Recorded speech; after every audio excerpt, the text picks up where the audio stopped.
Welcome to the Business Mechanics Show. This is your host, Vaughn Sigmon, co-founder of Results Driven Leadership.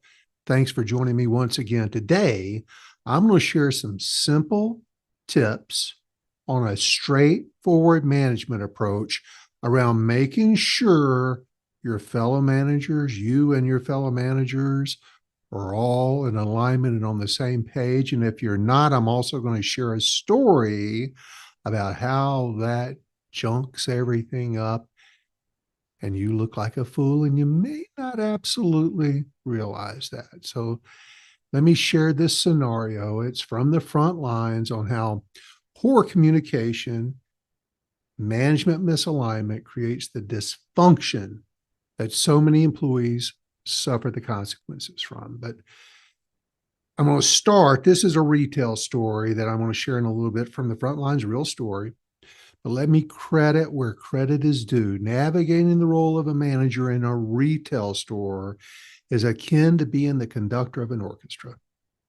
Just as a conductor must harmonize the different sections of an orchestra to create a beautiful symphony, a retail manager must synchronize a diverse array of tasks, people, and challenges. Every day is a little different, and the challenges, they keep on coming. And then in the end, they've got to ensure that the store operates smoothly. I was in retail for a very long time. I started as a store employee. I moved up to sales, and then I moved to assistant manager, store manager, district manager, regional vice president, regional VP of sales, general manager, director of stores. I grew up in the retail industry. I started from the bottom. So from what I speak of today, I speak with authority because I've been there, I've done that, and I've seen this kind of challenge not only happen in retail environments, but in many other types of industries. And I'm using this story as an example that's relevant to any industry and management level. So let's transform this story to your world and your industry as you're listening to it. Retail management is not for the weak. You got to wear many hats, just like every other industry. Retail may be a little more complex at times. I could argue for hours with somebody about how difficult retail management is compared to other types of management. There's the people management aspect, all those different personalities. You've got a team with varied personalities, skills, levels of experience, and each member, they require a different approach to motivate them. And much like how a string section differs from the brass, then there's the customer service component. Imagine trying to conduct a symphony for an audience that's walking around the orchestra pit, asking questions and sometimes even demanding a completely different genre of music. Managers need to ensure that each customer's experience is harmonious, addressing their needs, their complaints with the grace of a maestro, managing a live performance. And let's throw in a little inventory management. It's another critical aspect of retail management. It's akin to assuring that workers they all have the right scores and the right instruments. A retail manager has to keep track of stock levels, anticipate the demand for different products, restock, mark down, take inventory. It's a delicate balance, much like ensuring the flute section isn't drowned out by the trombones. And then there's the behind the scenes logistics, similar to setting the stage of a concert. This involves scheduling the different shifts, managing budgets, payroll, and dealing with suppliers, third parties, delivery drivers, fire inspectors.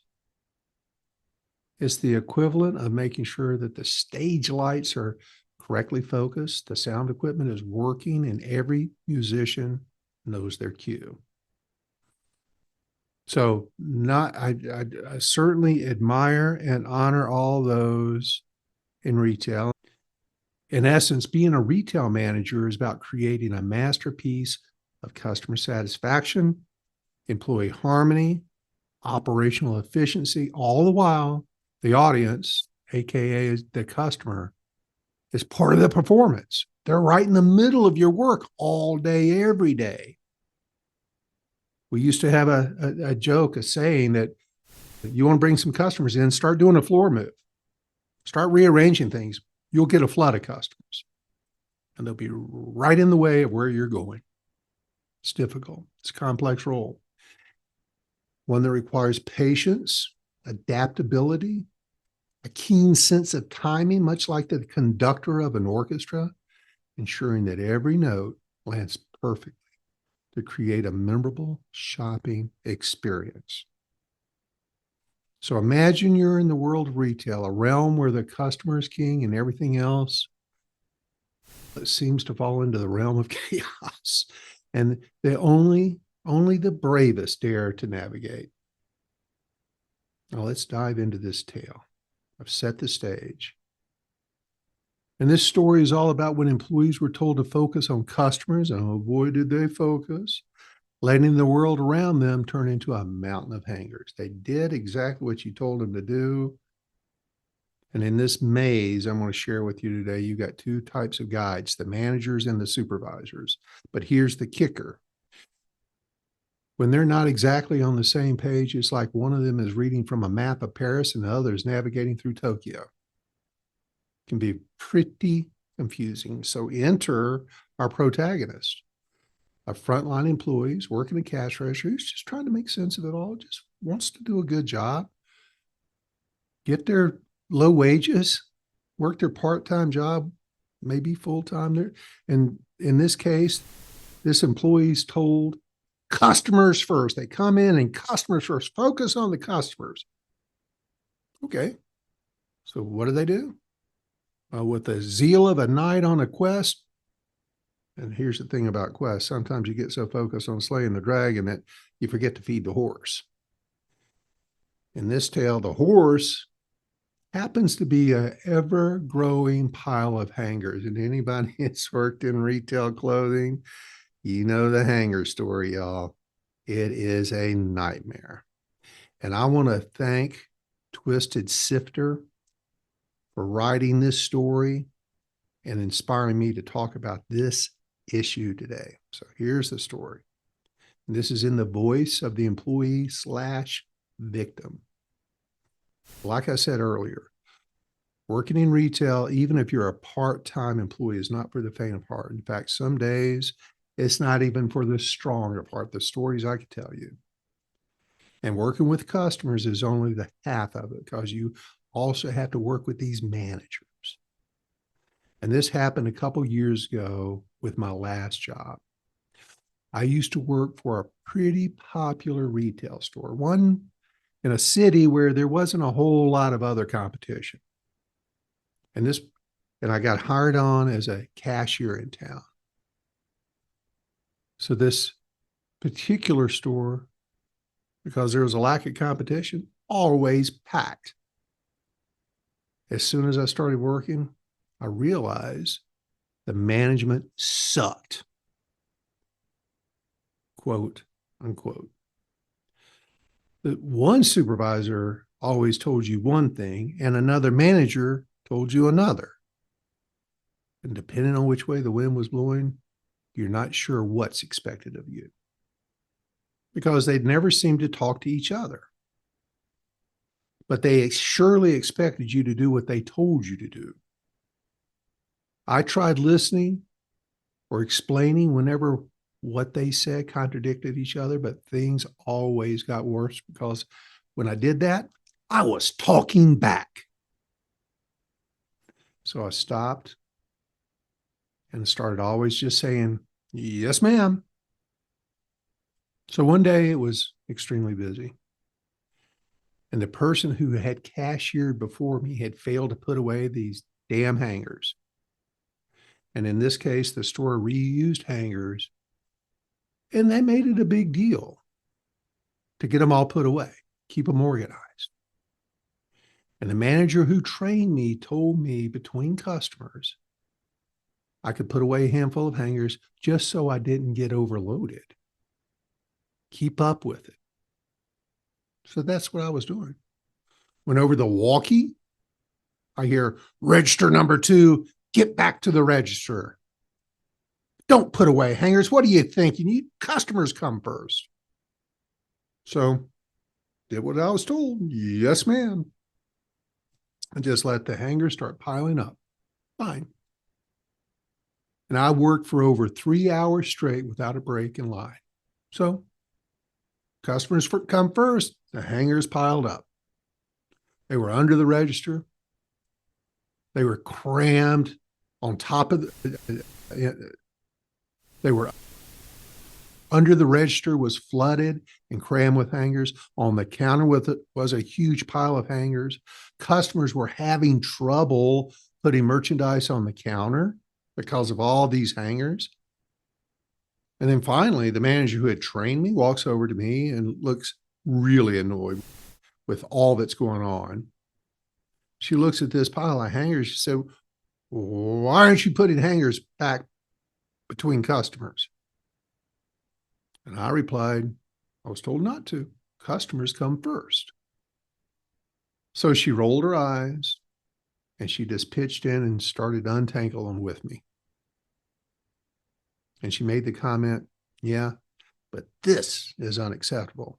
So many of them. Today's been busy. And let's remember, the person before me didn't put away any hangers before they went home. So there's 2 shifts worth of hangers plus all that I processed through.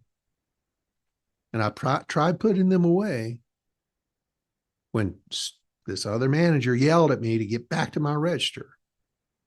Here I am, the employee caught in the middle. I can't win for trying to please. And by the way, it took us over 2 hours to finally get all those hangers put away, with 2 of us working on them. That's the end of her story. So here's the problem. This, my friends, is a classic case of miscommunication, a comedy of errors where the right hand doesn't know what the left hand is doing, or in this case, what it's saying. It's a scenario that's not unique to retail, believe me. It's a universal theme in the grand narrative of work. Now, let's not point fingers or roll our eyes too hard. The truth is, this wasn't rocket science. It was ring up customers, put away hangers. Not the most difficult thing in the world. But for the managers, it was difficult because it was about communication, clear, concise, and being considerate. Managers must be on the same page, singing the same hymn, or at least coordinating their playlist. And when things go awry, as they inevitably do, it's worth taking a leaf out of my former friend, and when things go awry, as they inevitably do, it's worth taking a leaf out of Ferdinand Forney's book, Why Employees Don't What They're Supposed to Do and What to Do About It. And spoiler alert, it usually boils down to communication, understanding, and alignment on the manager's part. I put a link in this podcast for you to download my list, Ferdinand's list, of the 16 reasons why employees don't do what they're supposed to do. And then what I'm going to ask you to do is go spend some time with the mirror. The next time you find yourself in a situation where priorities seem to be as aligned as planets in retrograde, take a step back. Think about how you're communicating, what you're prioritizing, whether you're truly making things as simple and clear as they should be. And are you and your fellow managers, anybody else that has access to this same employee, are you prioritizing? Are you 2 on the same page and not sending miscommunications to the poor people that have to execute? How do you cross-pollinate communication with your fellow managers, maybe even your boss? Do you all speak the same priorities? Are you 2 on the same page? Because at the end of the day, whether it's designing a user-friendly website or managing a team, simplicity, clarity, empathy, they all go a long way. And maybe, just maybe, we can keep those hanger mountains in the realm of mythology, right where they belong. Let me ask you, are your planets aligned?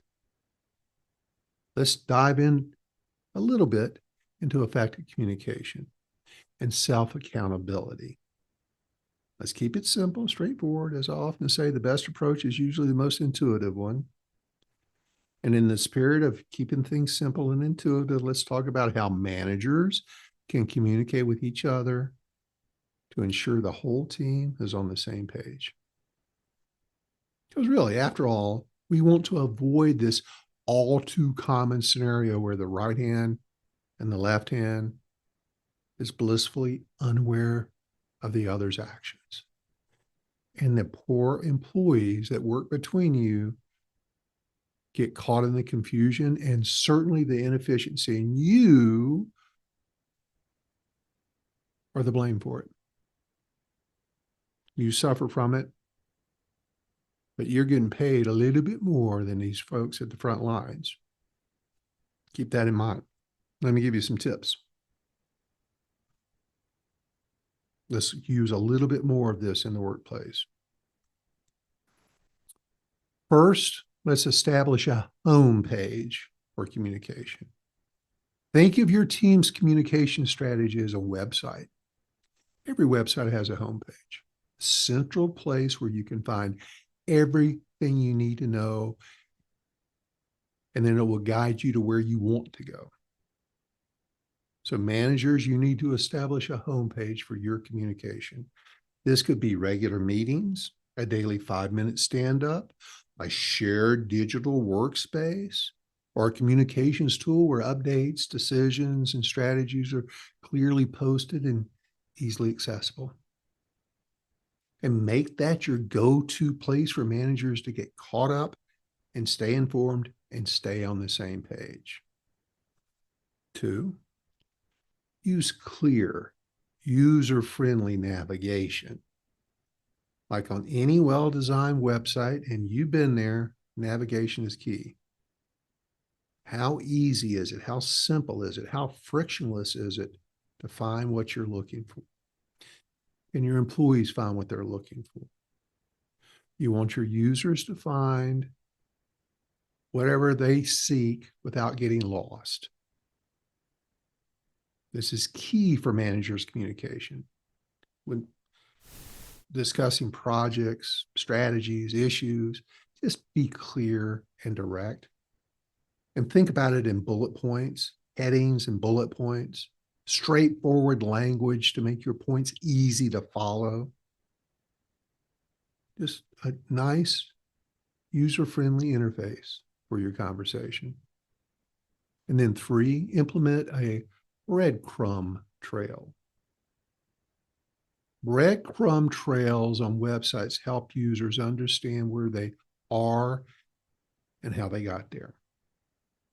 In manager communication, that means always providing context for your decisions and updates. The why, the how long.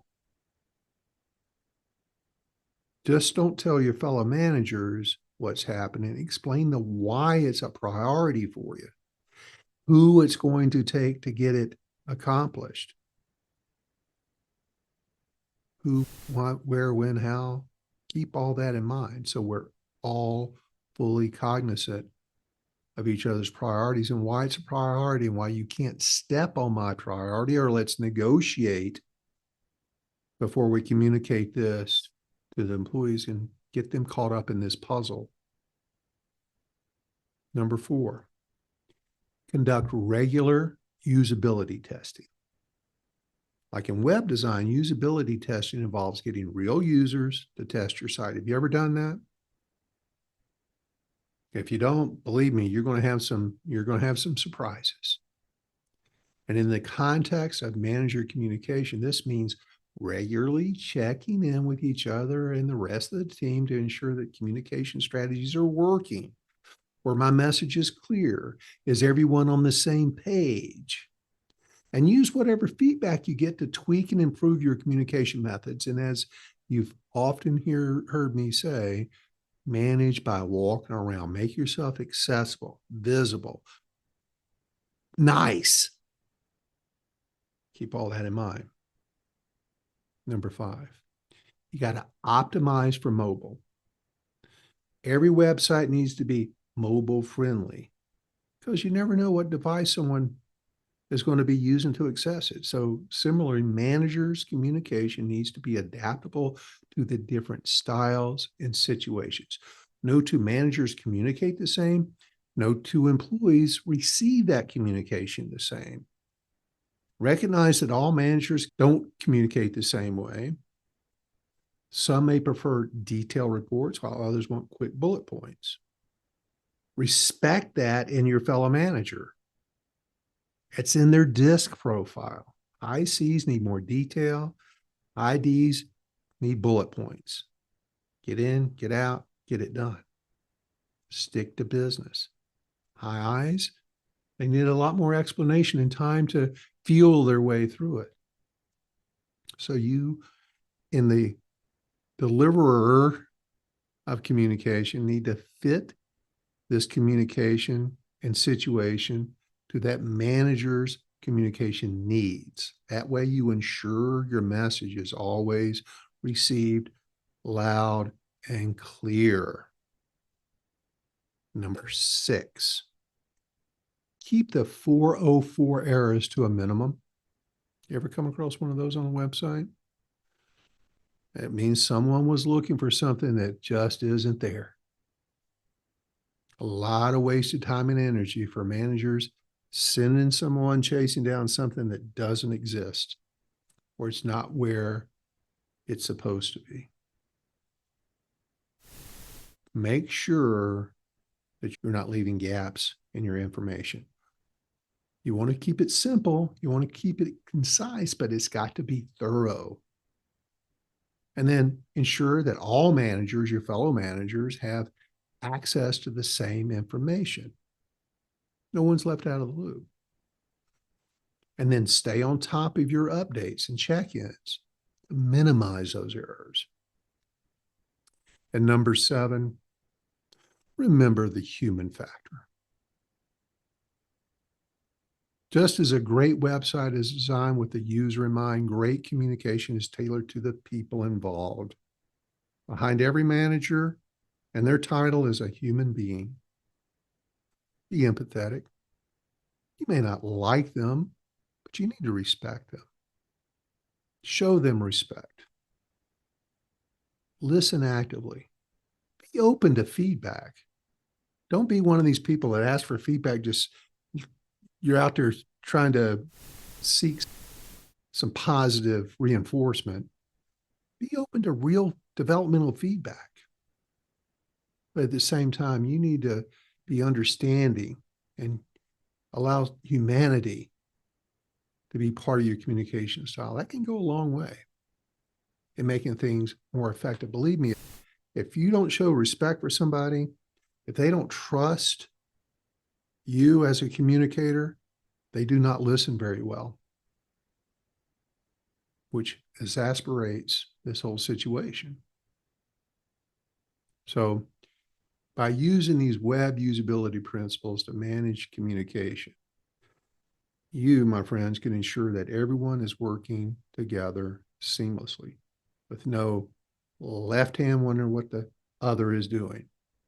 Keep it simple, clear, user-friendly. Don't assume somebody knows what you're saying. Don't assume that they understand you. Check for understanding. If you do all this, you can watch your team's efficiency and morale soar.